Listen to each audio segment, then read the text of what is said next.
Hey guys, welcome to the Fumble. I am Krystle Rich, and we have a special treat for you today. We are joined by Mike Wright from the Fantasy Footballers. Mike, how you doing out there? I'm doing spectacular. We're in mid-season form. Football has been fantastic this season. I mean, the points are all over the place, which for fantasy football, that's what we love. That's what we're all about. So it's been a great season so far.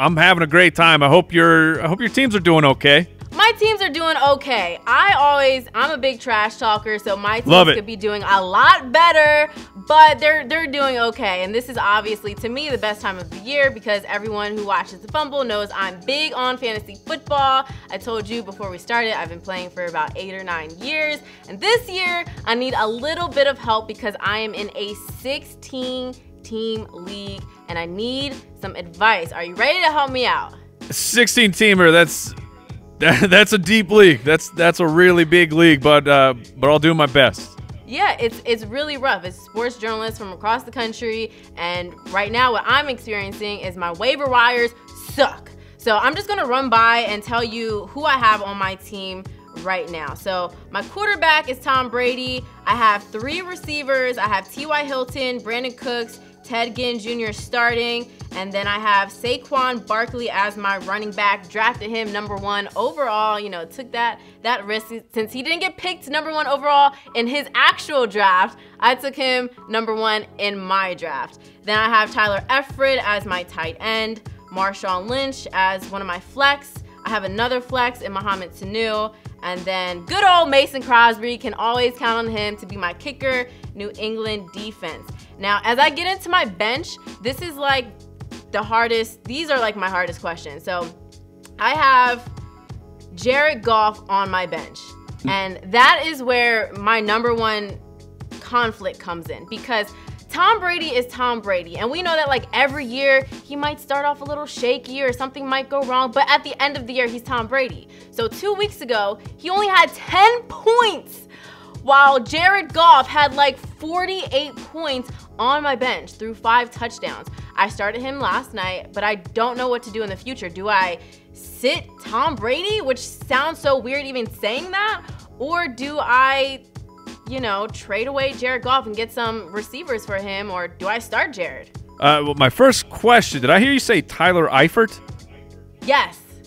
That's your biggest question right now is who are you going to replace? Oh my gosh, yeah, he's on IR. Yep, so my tight ends are suffering. My tight ends, you know who else I have? Jake Doyle. Jack Doyle. We call him Baby Hands on our show.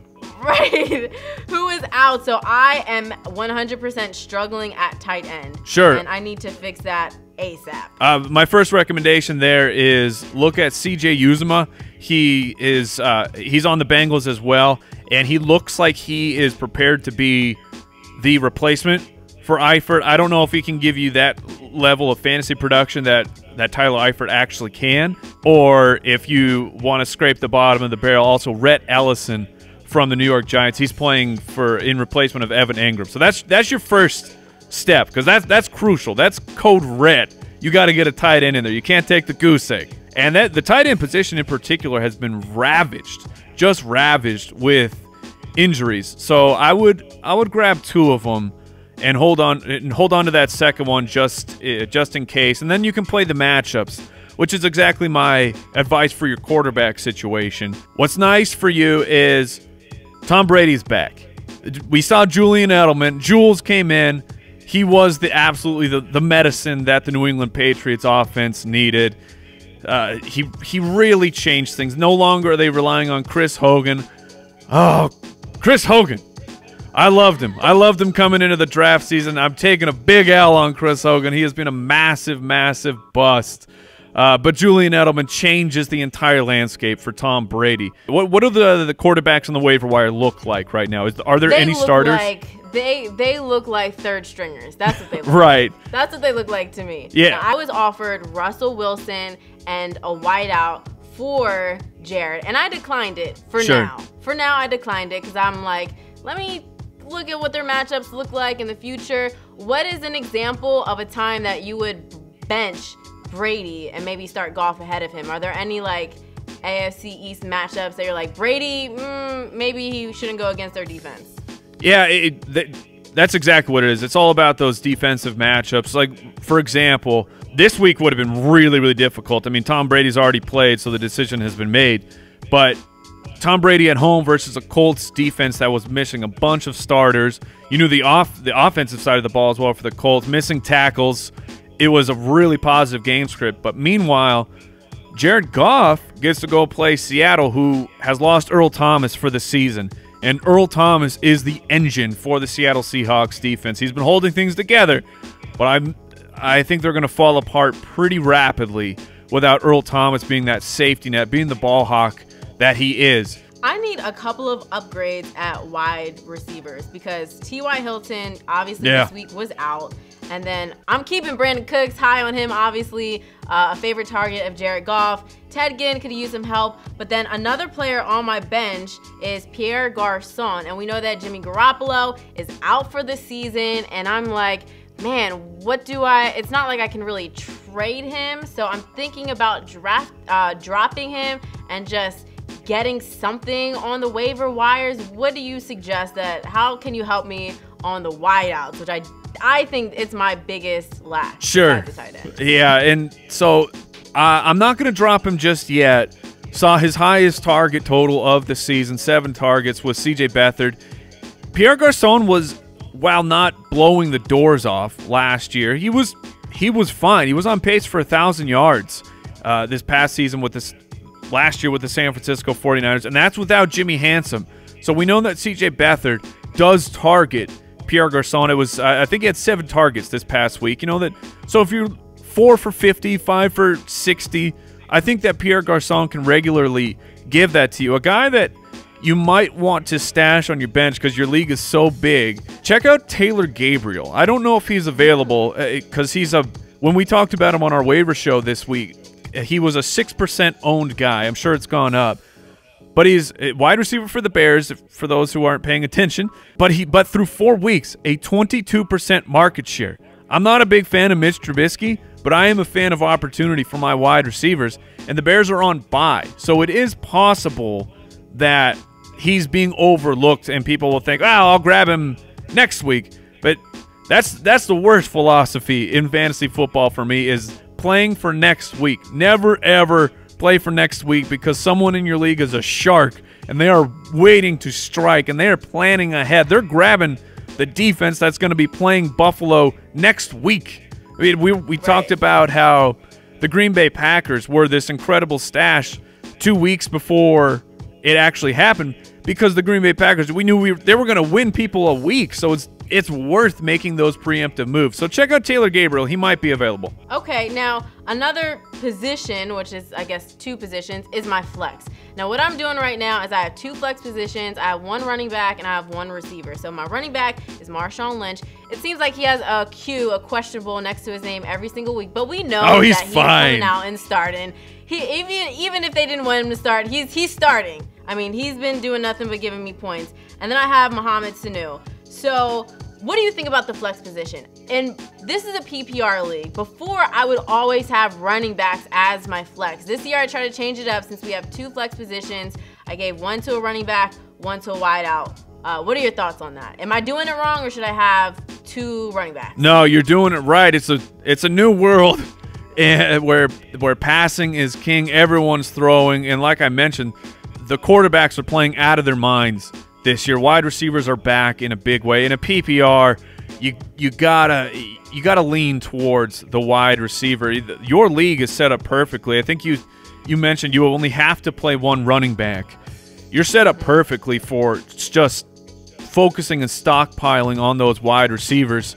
So because there's free points. I mean, 1 catch for no yards, a point. It's a little bit weird, but you play the game. Those are the rules that you have been given, so you lean into those rules. So I love playing the wide receivers in the flex in a PPR. I think Mo Sanu is a great play this week with that matchup against the Steelers. It's juicy. Well, I think the over-under was like 58 points.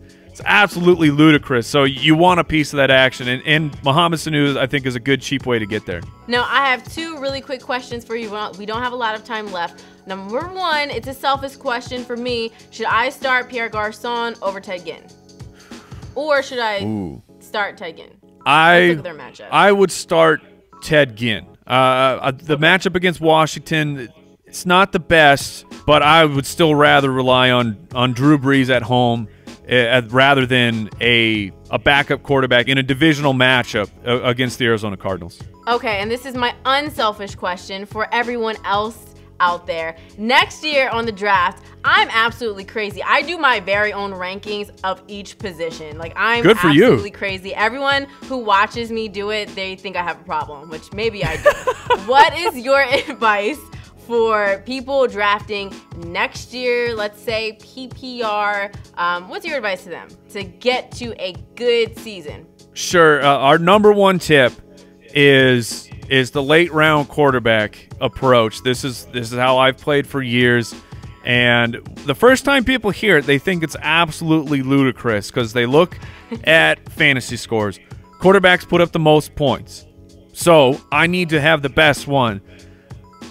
But they all put up points. The differential between the best quarterback and the number 12 quarterback, because, you know, that's how you think about it in terms of a QB1 is 1 through 12.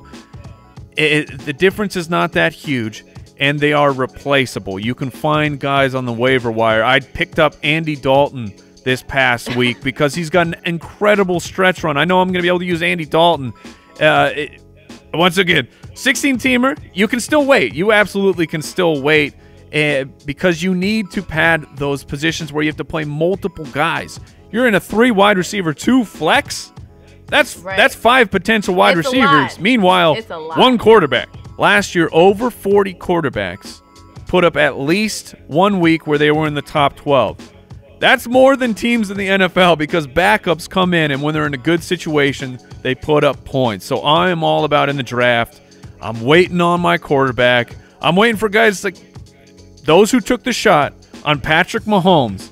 Ask them how their record is. Oh, my goodness. That dude is balling. It's insane. Balling out. I mean, he is balling. He is nuclear hot. And it happens every year. Look, last year, you waited on Carson Wentz. You waited on Deshaun Watson. They didn't make it the full year, and we had to pour one out for them. I get it. But the point is, when they were playing, they were putting up huge points.